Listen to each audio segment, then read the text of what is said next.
Hi, it's Alaska Granny. If you watch anything about the news and you're following the election progress, maybe you're concerned there'll be chaos right before, possibly during, and after the election. I don't think it matters who wins the upcoming election, but there are such strong feelings and mixed emotions running wild through people's hearts and minds that I just think that we're going to see some very hard times ahead, some chaos looming on the horizon. If you look what's been going on in the cities over the last several months, you may realize that an eruption far across our country could be looming on the horizon. Since we may be going into a time of chaos, it's best to be prepared and figure out, what do I need to do if there's going to be some upset and chaotic events happening in my surrounding community, in my state, and in my country? Whatever the outcome, the whole point of being a prepper is to make sure that you and your family have the things that you need, that you can be as safe as possible, and that your needs and safety are provided for. How can you make sure that you provide that safety and those things that you need? The first thing you should do is make sure that your pantry is full, that you have the foods and supplies that you need so that you don't have to go out to the store. You don't need to cross any crowds or into any places that aren't safe. If you don't have emergency long-term food storage, this might be a good time to stock up on some. Get some beans and rice, maybe even order some of the emergency food that you can get online. I made a video about different places that I like to order long-term emergency food storage. I'll put a link to that video in case you're interested in stocking up on some of those food items. Make sure that you have some stored water in your home and a way to filter water if something should happen that the water in your home becomes contaminated. It's unlikely that this election would interfere with the utilities or the water coming into your home, but we just don't know.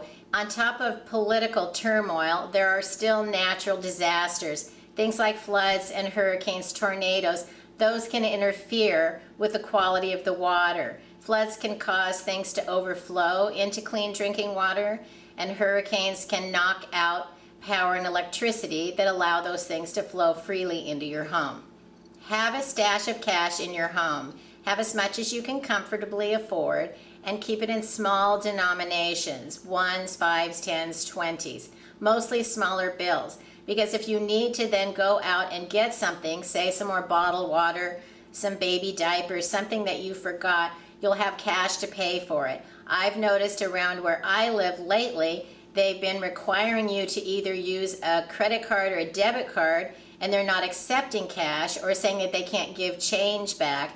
And if there is some glitch with the computer systems or the power goes out, then those cards are not available to use. Where I live, small family-run businesses are only accepting cash at this time. Having cash on hand gives you options to provide extra things should you need them.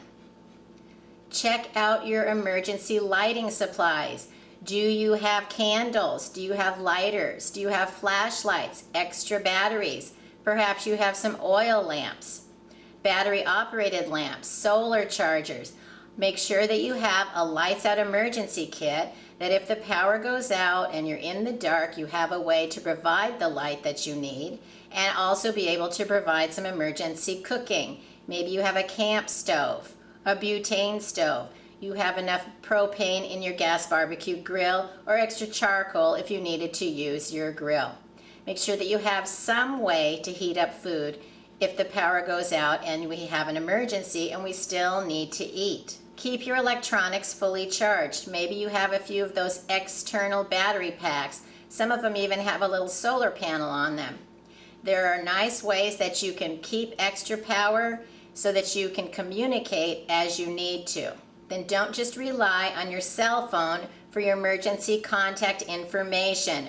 Write them down on a piece of paper, the people that you would need to contact in an emergency. Sometimes localized emergencies mean that you can't use your cell phone or that it doesn't work locally, but remember that in an emergency, sometimes you can call long distance and those numbers can go through. So maybe have your family group have a network that you know who you could all contact that lives in a different location so that you can all still communicate with each other and keep track of each other. Keep your gas tank full on your car. A tip that I learned is if you cannot park your car in the garage, back it up as close as you can to a wall in a parking space. That makes it harder for someone to try to steal your gas or tamper with your gas tank. Check your home for security. Harden your home. Install heavy-duty deadbolts. Put extra braces on the door jambs. Add sticks in your window tracks. Trim bushes away from your windows, and keep things like ladders and long tools put away. Don't provide someone access into your home by leaving out your ladder or a big long garden tool that they could use to break your window. Keep those things put up securely, and it helps secure your home. We already have the problem of schools being closed, but if your children should start to go back to school and then the election is looming, you may need to make sure that you have a backup plan, that you know what you can do with your kids, who can help you watch them, and you'll know where they are so that you can help ensure their safety, and then that gives you the ability to feel more calm because you know that your kids are taken care of. Look over your first aid supplies. Make sure you have an ample supply. You can even get a basic first aid kit and then add to it. Read over and review first aid techniques so you know how to take care of someone if there is an emergency. Make sure you also have a stockpile of hygiene items. You don't want to be running out to the store for a new toothbrush or toothpaste, shampoo, baby diapers, feminine hygiene supplies. Think about a month or two out ahead, and know that if you have all of the things that you use from the moment you wake up until the moment you go to sleep, and see that you don't provide those things. Don't forget your pets. Make sure you have extra pet food, treats if you use them, and any kitty litter or supplies that you need. Do what you can to make sure that your pets are always well cared for.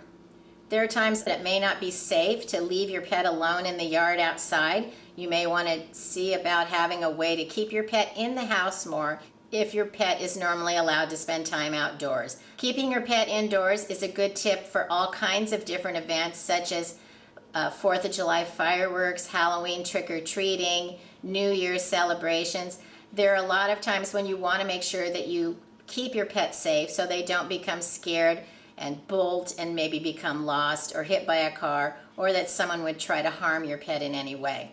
So take a few minutes to figure out what you can do to ensure your pet's safety if your neighborhood should become unsafe. If you take prescription medications, make sure that you keep your refills up to date and that you'll have the supplies that you need in case you need to shelter at home.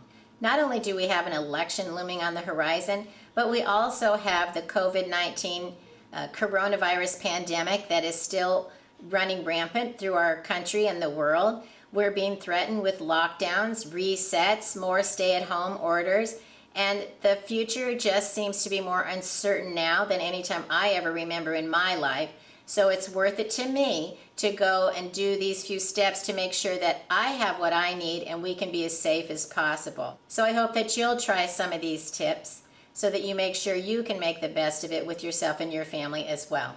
If you have any additional tips to share on how we can all feel more confident, safe, and secure going forward, share them in the comments below and help us all learn from each other. If you liked my video, I hope you'll share it with someone else who might enjoy it. Learn more at alaskagranny.com, and please subscribe to the Alaska Granny channel.